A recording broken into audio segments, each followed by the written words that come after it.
Kanchipuram వకుడా silks. నాణ్యత మా ప్రాధాన్యత. మదీనాగూడ, మియాపూర్, హైదరాబాద్ లో త్వరలో శుభారంభం.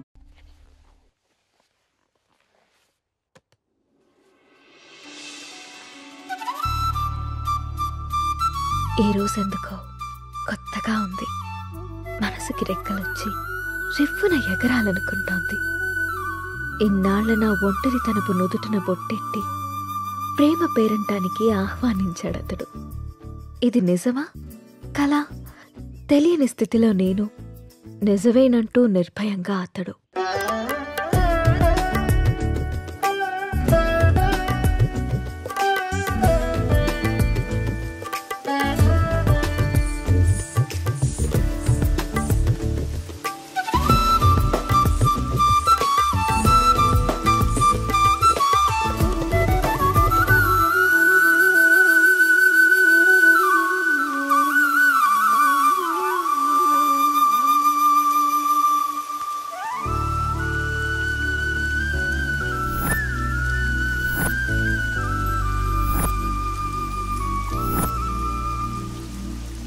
months నుంచి అబ్జర్వ్ చేస్తున్నా. నువ్వు నన్ను ఫాలో చేస్తున్నావని నాకు తెలుసు. మ్యాటర్ ఏంటి? నా పేరు రామ్. నువ్వు సీత అని తెలియక ముందే నేను Ram. I'm an art director. 3 months back నిన్న ఒక ప్రోగ్రాంలో చూశాను. ఫస్ట్ టైం నిన్ను చూసి చూడగానే నా మనసులోకి వచ్చేసావు. నా ప్రొఫెషన్లో ఎంతోమంది అందమైన అమ్మాయిలతో కలిసి పనిచేశాను. ఎవరి మీద ఎప్పుడు కలగని ఒక ఫీలింగ్. ఒక అమ్మాయి నన్ను ఇంతలా కదిలించడం నాకే ఆశ్చర్యంగా ఉంది. నాది ఆకర్షణ కాదని ప్రేమని నాకు అర్థమైంది. నీ విషయానికి వస్తే నువ్వు అనాథవి. కష్టపడి చదువుకున్నావు, ఇష్టపడి డ్యాన్స్ నేర్చుకున్నావు. అఫ్కోర్స్ నీకెవరు లేకపోవడం కూడా మంచిదే అనుకో. అలా చూడకు. నీకు అమ్మ, నాన్న, అక్క, తమ్ముడు ఎవరూ లేరు. ఉంటే వాళ్ళకు కూడా ప్రేమను పంచాల్సి వచ్చేదేమో. అదే ఇప్పుడైతే నీ ప్రేమని మొత్తం నేనే పొందాలనుకుంటున్నాను. Just selfishness. సీత, ఇంకో 20 రోజుల్లో మంచి ముహూర్తం ఉందట. నువ్వు ఒప్పుకుంటే పెళ్లి చేసుకున్నావు. ఆలోచించి నిర్ణయం తీసుకో.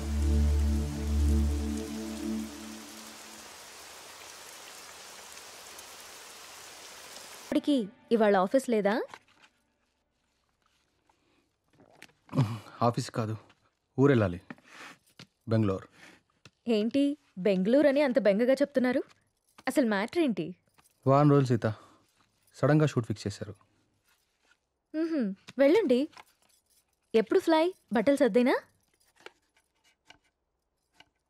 వెళ్ళాలని లేదు. ఎందుకో? 1 వీక్ సీత. 1 వారం రోజులు నేను వదిలి వెళ్ళాలంటే నా వల్ల అవ్వట్లేదు. పోనీ నువ్వు రావచ్చుగా? నా వల్ల కాదు బాబు ఆ షూటింగ్లో అవి. అయినా 1 వీకే అంటున్నావు కదా. 1 వీక్లో షూట్ ఫినిష్ చేసుకుని నువ్వే వచ్చేసాయి. ఇంతకుముందంటే నేను ఒక్కనే కాబట్టి ఎక్కడికైనా వెళ్ళేవాడిని. కానీ నువ్వు నా జీవితంలోకి వచ్చాక నిన్ను వదిలి ఎక్కడికి వెళ్ళబుద్ధి కావట్లేదు. ఏం పర్లేదు, వెళ్ళండి. అయినా రోజు ఫోన్లో మాట్లాడుకుంటాం కదా. రాక్ చేసి వెళ్ళు వెళ్ళు అంటావు. అయితే నన్ను వదిలేసి 1 వారం రోజులు నువ్వు ఉండగలవా? నీ వర్క్ని నువ్వెంత ప్రేమిస్తావో నాకు తెలుసురా. అది నీ ఫస్ట్ లవ్.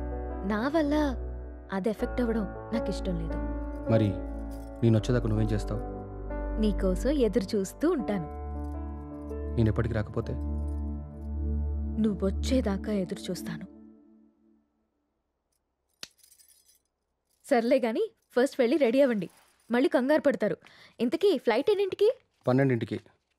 రామ్, నన్ను చూడకుండా 1 వీక్ కూడా ఉండలేకపోతున్నావు కదా. సడన్గా నాకేవైనా అయ్యి నేను చనిపోతే నువ్వేం చేస్తావు రామ్? మేబీ నేను కూడా చనిపోతానేమో.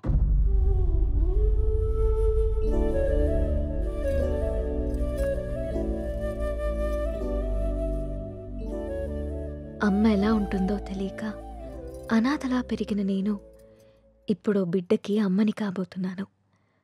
కాదు, తన బిడ్డని చేతులారా పెంచకుండానే పైలోకానికి వెళ్ళిపోయిన అమ్మ ఇప్పుడు నా చేతుల్లో పెరగడానికి నా కడుపున బిడ్డగా పుట్టబోతోంది.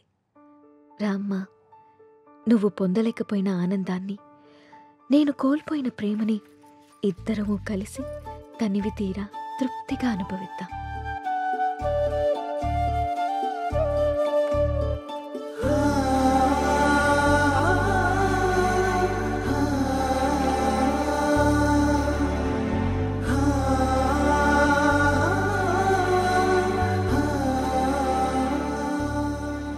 యూ రా, థ్యాంక్ యూ సో మచ్.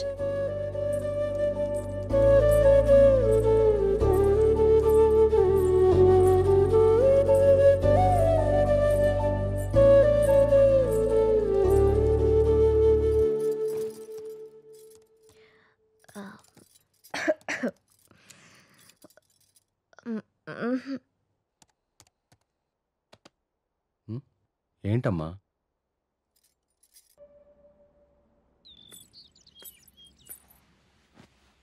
అమ్మా, నువ్వు స్కూల్కి వెళ్ళావుగా, నీకు హోంవర్క్ ఉండదుగా, మరి ఏం రాస్తున్నావు అమ్మా? ఇది హోంవర్క్ కాదమ్మా, డైరీ. డైరీ అంటే? డైరీ అంటే మనకిష్టమైన వాళ్ళ గురించి రాసుకునేది. మనం హ్యాపీగా ఉన్నప్పుడు నచ్చింది రాసుకునేది. మరి ఇప్పుడు నువ్వు హ్యాపీగా ఉన్నావా, బాధగానా? నేనెందుకు బాధగా ఉంటాను? నాకు నా అంజలి ఉంది, నాన్న ఉన్నారు. సో నేను చాలా హ్యాపీగా ఉన్నాను. అమ్మ, మరి డైరీలో నా గురించి కూడా రాసావా?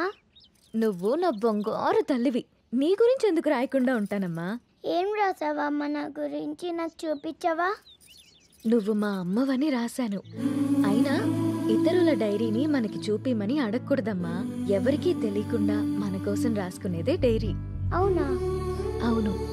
నాకు డైరీ ఇవ్వమ్మా, నేను రాస్తాను. ఇప్పుడెందుకు నానా?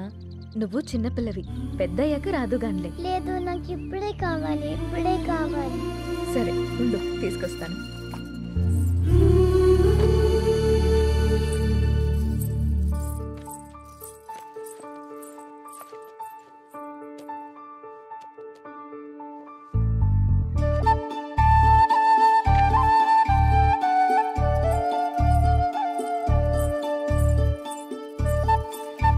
నో, వేరే వాళ్ళ డైరీ చదవకూడదని చెప్పానా? బంగారు తల్లి అంజలికి ప్రేమతో అమ్మ. ఈ డైరీ నీది, ఇది నాది.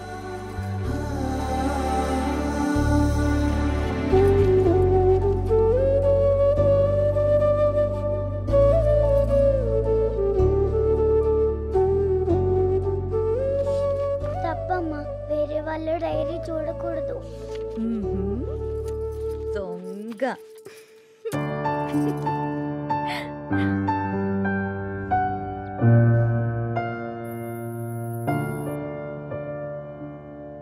నీకిష్టమైన స్ట్రాబెరీ ఐస్ క్రీమ్ కొనిచ్చాను కదా, మళ్ళీ మళ్ళీ కావాలనొద్దు. త్వరగా తినేస్తే ఇంటికెళ్దాం. తిను.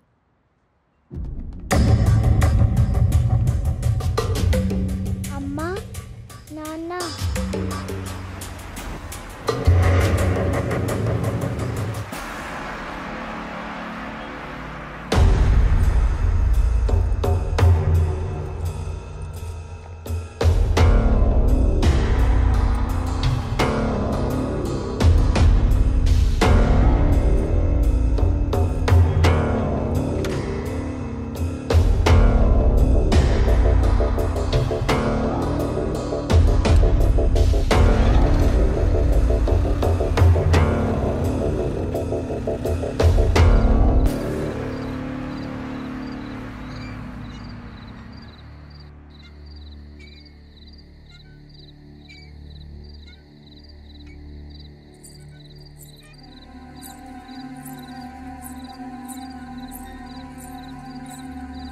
ఏం రాస్తుంది నా బంగారు తల్లి?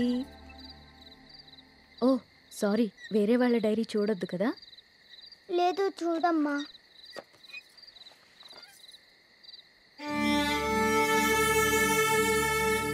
డాడీ ఊరెళ్ళారని చెప్పావు కదమ్మా, ఇక్కడే ఉన్నారుగా.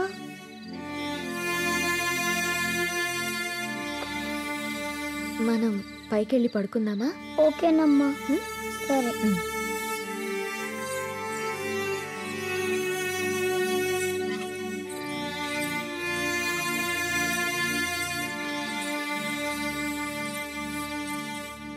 త్వరగా పడుకో, పొద్దున్నే స్కూల్కి వెళ్ళాలి, సరేనా? ఓకే అమ్మా. వాష్రూమ్కి వెళ్ళరా అమ్మా. సరే.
నాకెందుకో భయంగా ఉంది నేస్తం. గత 6 నెలల నుండి మా కాపురంలో ఏదో అపశృతి పలుకుతోంది. రామ్ ప్రవర్తనలో మార్పొచ్చింది. ఏవో తెలియని నీలి నీడలు మా అనురాగం మీద కమ్ముకుంటున్నాయి.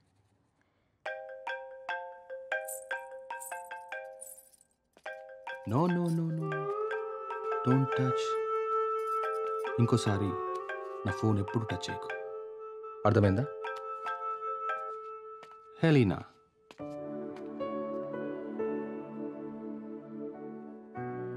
అన్నిటికంటే ముఖ్యంగా మమ్మల్ని చూడగానే ప్రేమతో నిండిపోయే నీ కళ్ళల్లో ఆ వెలుగేమైంది? నా కళ్ళల్లోకి సూటిగా చూసి మాట్లాడి ఎన్ని రోజులైంది? కరిగే కాలంతో పాటు మా మీద నీ ప్రేమ ఆవిరైపోతుందా? నిన్ను అనుమానించడానికో ప్రశ్నించడానికో నాకు ధైర్యం సరిపోవట్లేదు రామ్. నా అనుమానం నిజమని, నా ప్రశ్నకి నువ్వు సమాధానం చెప్తే